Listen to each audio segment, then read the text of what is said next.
Hi everyone, Joel and Andy back on the Stay Hungry podcast, and interestingly today we're talking about what do we mean by stay hungry.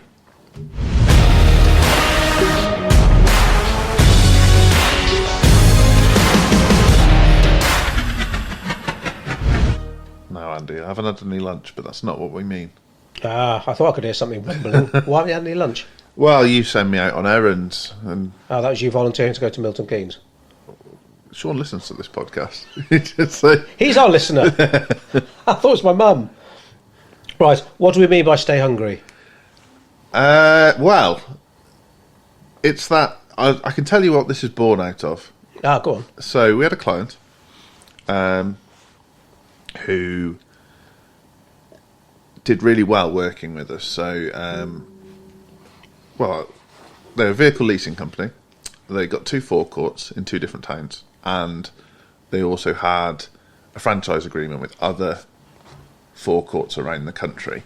And so we built them a website where people could get a quote, book their vehicle. And what happened was, very quickly, all of the forecourts had no vehicles left. And rather than the client being delighted about it and us thinking this is the best thing since sliced bread, they just saw it as a problem. It was like it had gone too well. And it was the first time in business I'd encountered that. Certainly the first time working with you I'd encountered that. And I couldn't understand it. Now I do appreciate not all people want to grow to huge multi-million pound companies. I get that.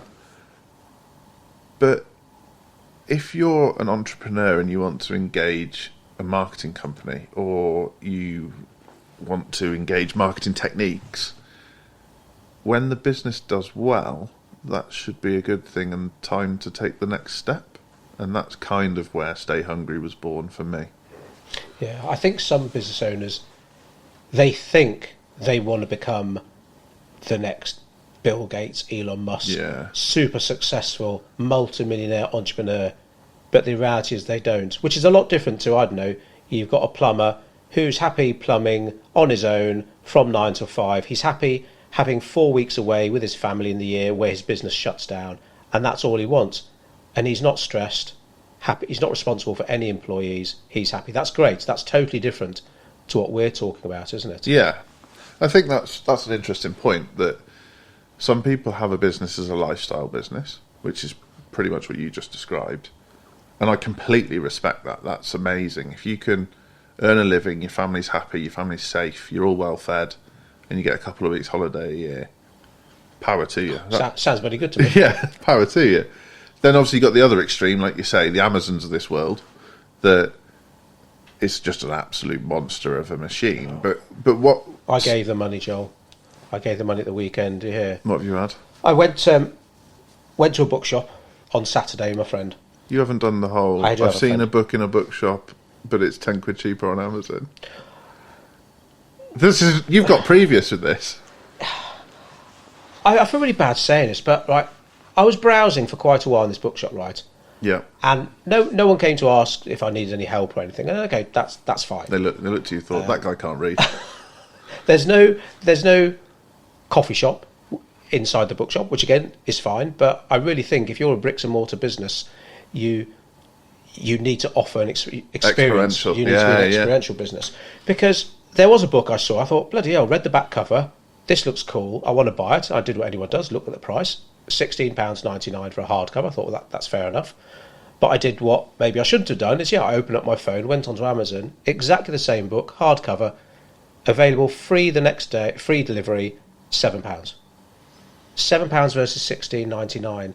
So, yeah, you mentioned Amazon. If you're a business and you are competing up against Amazon, fucking hell, you need to offer something different. You need to offer some kind of experience, increased value. If you can't compete on price, you need to compete on value, because that's the one thing that obviously Amazon can't do, purely price-based.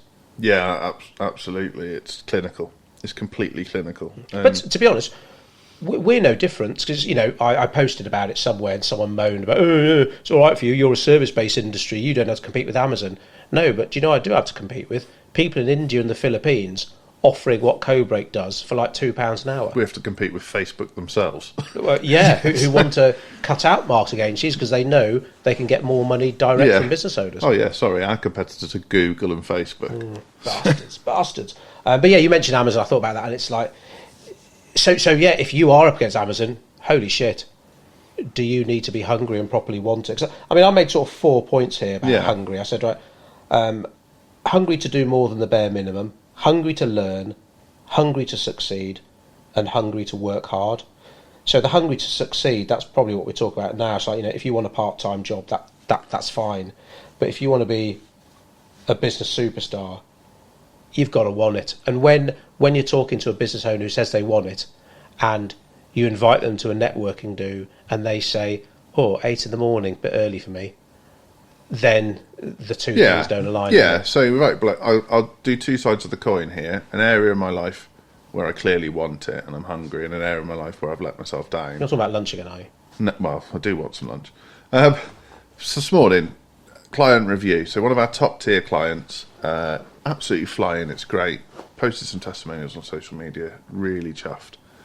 But he's a 3-hour drive from here. 4 hours is the speed you drive. Well, different when I'm on my own. So I'm a great passenger, Joel. What are you on about? Well, no, I'm just thinking, when I've got precious cargo, I go steady. Nice guy, really. Did it take you 3 hours? No, I was probably there in 2 hours 10. Okay. Did you stop at Cherwell Valley? No, I stopped at Rugby. It's lovely rugby services. Was it better than Cherwell Valley? We've been to rugby services together. Anyway. Oh, the nice one with the booths? Yeah. Oh, very nice. We digress. So, I could have done this on the telephone. I could have done it on Zoom. But ultimately, looking in the whites of someone's eyes to congratulate them on how well they've done so far and our partnership, get up at, 5:30, walk the dog, get in the car, get there, get back. I was back here at 12:30 because I had an appraisal for a member of staff. 2 hours after Nathan. And that's where he's throwing me off track. That's where I'm hungry. An area. I mean, on a previous podcast, we were talking about nobody cares, work harder, or where I'm perhaps not hungry enough, is I very often work late in the office. The office is kind of that's where I get shit done. But I'll get home at, say, 7 o'clock, and there's still work to be done. I've got a wife there. There's dinner to be cooked, there's conversation to be had, there's dogs to be walked. Right, you need to stop now, Joel, because if Emma's listening to this podcast, I'm going to have to do some more stuff at home. I can feel it coming. But the reality is, at times, I've let myself down there, where I've got home, I'm tired, all I want to do is have a shower, read my book for a bit, go to bed. And actually, stay hungry is a philosophy you can apply to not just work or business, but, I mean, you apply it to exercise well. The last 3 years, you've been unbelievable compared to what you were like the 3 years prior. And that's been about staying hungry. It's just getting older. All that. But you see what I'm saying. Yeah, no, absolutely. And so do you, on this note then, do you think you can learn to be hungrier? Or do you think, because we both talked about work ethics, we both talked about our fathers and about how we had to work, and not down the slate mines, age 9, but we both had to work as kids and bring money into the house. So do you think that something is instilled you from childhood, or it's like, no, you can learn and appreciate and realise that a hard work ethic will get you further than basically wanting to work part-time? I would politely say, for both of us, that if we'd just taken the examples of our parents, we'd be busy fools. Mm-hmm. So we'd work very hard, but we wouldn't have much to show for it. Where hunger isn't just about work ethic, it's about thirst, it's about how much do you want to learn, how much do you want to progress as a person, do you want to become a better person, do you want to be able to do business better, do you want to be able to have more impact? And where's that come from? Because the alternative seems shit. So so do you think it is driven more by fear? That I know you see someone in the street and you're like, I don't want to be like them, Because I got to be honest, I know when I took a year off, basically because I just couldn't face going straight into more studying. I got a job in a factory, and it wasn't the first factory job I had. I've been working in factories since I was 16 by that point. But my dad was terrified that I'd enjoy working in a factory so much I actually wouldn't end up going to university. But that year, and I had a great fun year. I met some salt of the earth people in this factory, and had great fun. But bloody hell, I didn't want a life like a lot of them had, which was get your wage packet on a Friday. In those days, you were paid by cash. So the wage van, how no one ever knocked it off. A wage van would turn up loaded with cash on a Friday afternoon, and you'd get your money in an envelope. Right, an envelope, cash. yeah, literally. They'd go down to the pub and they basically spend it on Friday and Saturday. They'd be skint on Monday and you start over again. No, of course not everyone, but a lot of people were like that. So I did have that fear, and I said to Dad, believe me, there is no way I'm not going to university. Because for myself personally, I don't want that kind of life. And I think that probably motivated me a lot, because for some people, that kind of regimented routine is brilliant. You know what time you start, you know what time you finish, you know what time at lunch is, you know what you're going to get paid, you go home, and there's no work commitments. Whereas, you know, as a business owner, you can't switch off. So you're there at 10 o'clock in the evening, or you're trying to get to bed, but you keep waking up because you've got an exciting idea. I've got to be honest, sometimes it does appeal to me, that sort of easier life. Yeah, well, I mean, we were talking about this yesterday. So my mum won't mind me saying she's not a particularly career-driven person. She's not ambitious in that way. But I had a very working-class upbringing, and I'd say the one thing that differentiated my mum from some of my friends' mums was she never said things to me like, that's not for you, or people like us can't have that. She never said those things to me. She always said, the world's your oyster. If you put your mind to it, you can achieve it. And that's Martin McFly's dad, wasn't it? But she never held me back from chasing my dreams, and I feel lucky in that sense. Yeah, no, I totally get that. 'Cause, I mean, my first point, well, in no order, I said hungry to do more than the bare minimum. I don't want this to turn into another podcast about entitlement, but I do feel sad when, say, maybe we're interviewing someone or we're involved in the recruitment process for a client, and that sense of entitlement comes from the candidate about you be lucky to have them, and they want to turn up at 1 minute to 9, leave at 1 minute past 5, do the bare minimum, and still expect to get like a pay rise every year. Yeah, you should be grateful for my presence. Yeah, and I think there are a lot of people out there who do want to do more than the bare minimum, because anything more, it's almost like you're ripping them off. Yeah, well, and obviously there is exploitation. Yeah, absolutely. But there's also just fucking working hard and being happy for achieving more than the average person. Yeah, and it's the comparison. The comparison's really interesting. That and something me and you are, I think, good at, that not many people do, is I always compare myself to myself yesterday. Have I improved somehow today from yesterday, where a lot of people are comparing themselves to Johnny over the road, and it's like, you don't know what's going on in their house. They might have a Porsche on the drive, but you don't know what they've done to achieve that. You've no clue. They might have inherited it. They might work 20 hours a day. They might have won it. So you can't make those comparisons. It might be that Johnny's wife beats him up every day, and he bought the Porsche because it's the only thing happy in his life. Where comparison is a thief of joy. Yeah, where if you compare yourself to yourself, am I better today than I was yesterday? What have I learnt today? Something you and I both do. Write down the wins you've had that day. That is a really good way to fuel your fire. Yeah. Do you know, obviously the best form of advertising is word of mouth, right? But I wonder whether some business owners rely so much on word of mouth because it involves no effort. You just sit back and, the field of dreams approach, as we call it. If you build it, they will come. Yeah. I wonder if that's just an easy way out. That excellent, my customers will do all that work for me. So, some of the best marketing campaigns are word of mouth, but they only work if that business owner provides unbelievable value, because then the word of mouth spreads like wildfire.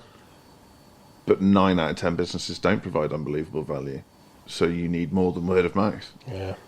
What about you? I mean, you mentioned about learning, hungry to learn, and I was saying to Martha earlier that there's a case I know of a guy who was given a job from an old colleague. Now, these two guys haven't worked together in 12 years, but one guy offered the other one a job, and it quickly transpired that in 12 years he hadn't learned anything. His knowledge was at the same level it was 12 years ago.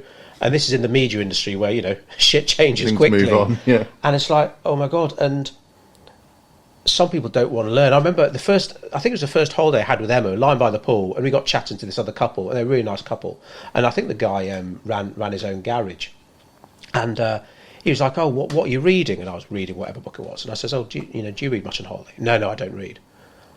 And I was like, what do you mean, you don't read on holiday? No, I just don't read. Hated it at school and have never read a book since.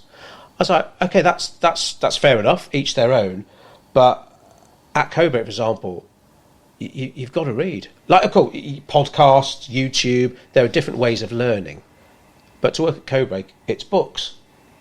And if you're not willing to learn free of charge from a book, I think you're going to struggle. Yeah, if you want to run your own business. It's funny you mentioned that. So my wife said to me, just as I was pulling into Please the tell car... me Hannah reads a lot. She's a big reader, yeah. But just as I pulled into the car park coming back today from my long drive, she said, what have you been doing in the car, listening to the radio?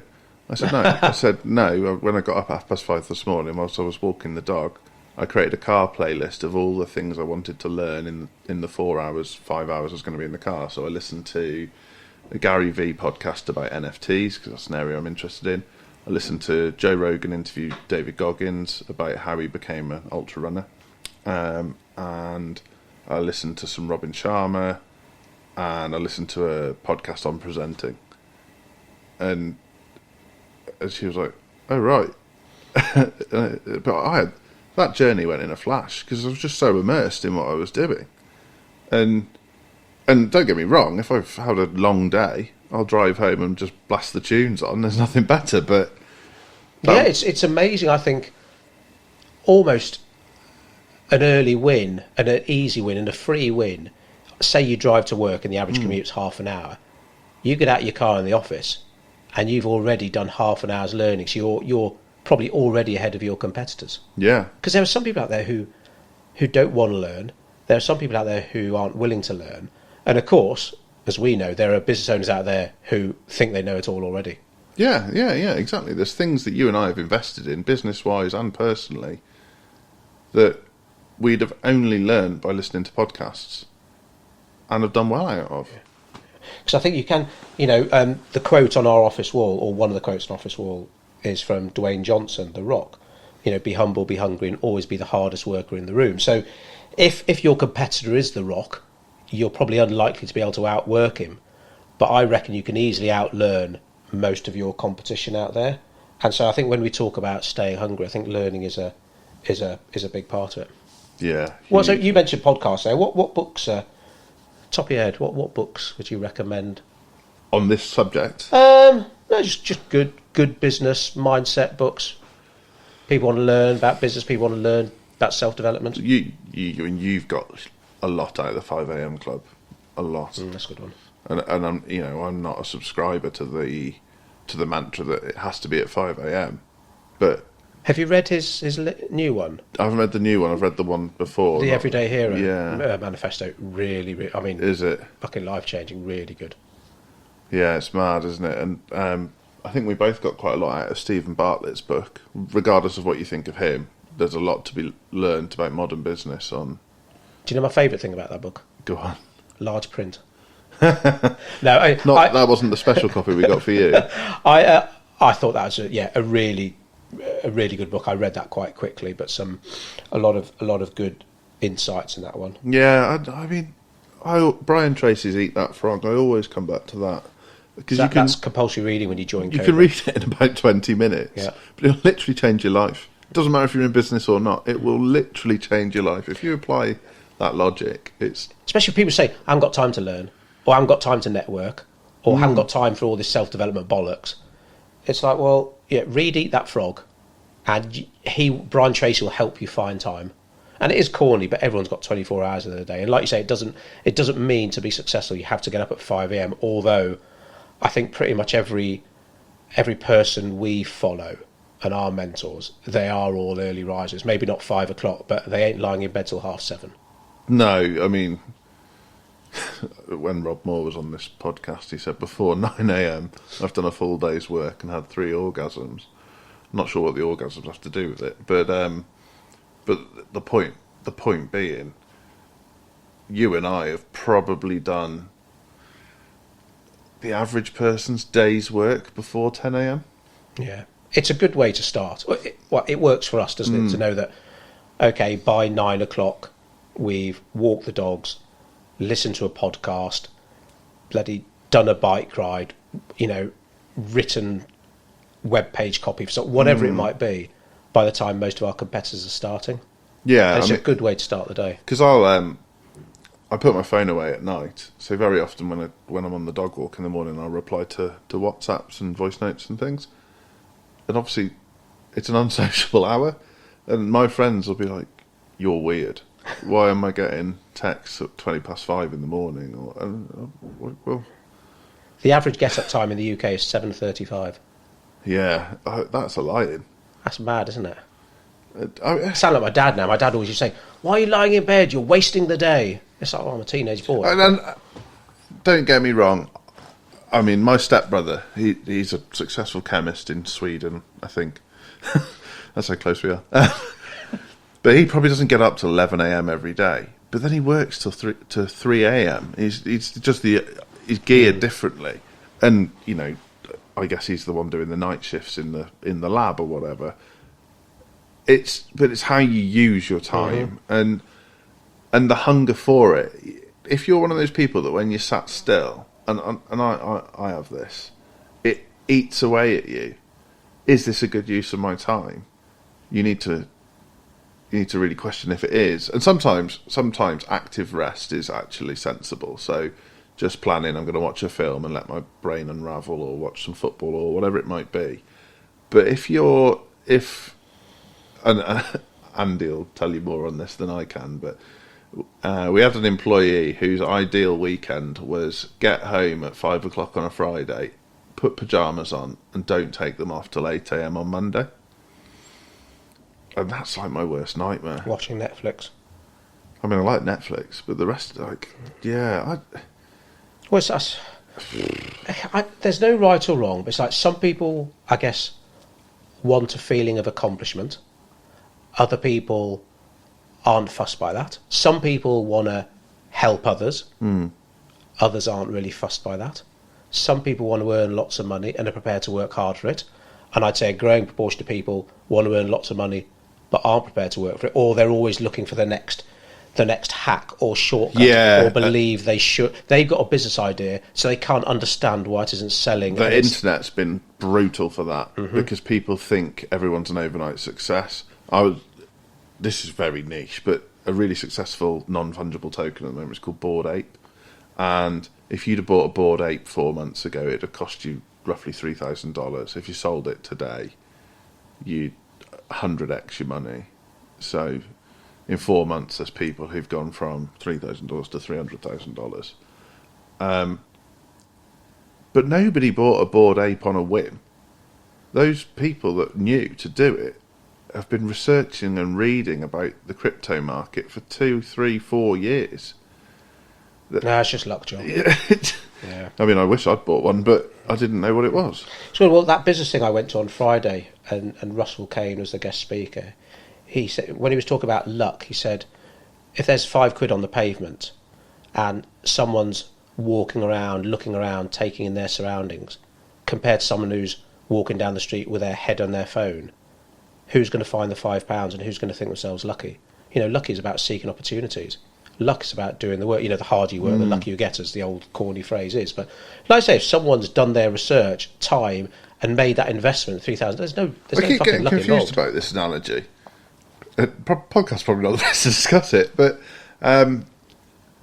does he mean that the person that's looking around sees the fiver because they're looking around? Because in my head, if you're looking down at your phone, you're more likely to see the fiver. Right, okay, probably me explaining it bad then. No, the person who's taking everything in versus the person who's just buried in TikTok. Yeah, got you. Or probably film themselves doing a silly dance on TikTok. Got you. Never do that. Absolutely. Never dance on TikTok, Joel. No, do you want to know a secret? Go on. I've got a TikTok account now. Oh, so have I. Well, I know you. But I deleted it after 10 minutes. Yeah, well, Gary V's on my case, so Okay. I've got a plan. Please don't start dancing, though. You'll never see me dance on TikTok. Well, no. Let's set a goal. If I hit 100,000 followers on TikTok, I'll do a TikTok dance. How's that? Fucking hell. I mean, Okay. it's unlikely, isn't it? So we'll be all right. No, come on. Positivity thinking. Yeah, I'll learn how to moonwalk if we get to that number. Oh, I can't get that vision out of my head now. Sorry. Right, so what do people do if they want to find out more? Right, so first things first, if you're enjoying our podcast and our content, please subscribe and share. Leave us a review. I'd absolutely love it if you did that. Thank you. And yeah, if you want to work more closely with me and Andy, due to popular demand, we're launching a coaching service. And you can find that by visiting andyandjoel.com, where we will teach you the marketing that sells formula, marketing, mindset, growth for your business, and some of it for your personal life. And Bob's your uncle, and Fanny's your aunt. Bob's your auntie's live-in lover. That's what you say, yeah. Yeah, but no one knows what a live-in lover is anymore because Everyone's a live-in lover. terrible. Don't know what my grandma would say. It's like a tongue twister, this podcast. Right, take care, everybody. See you soon.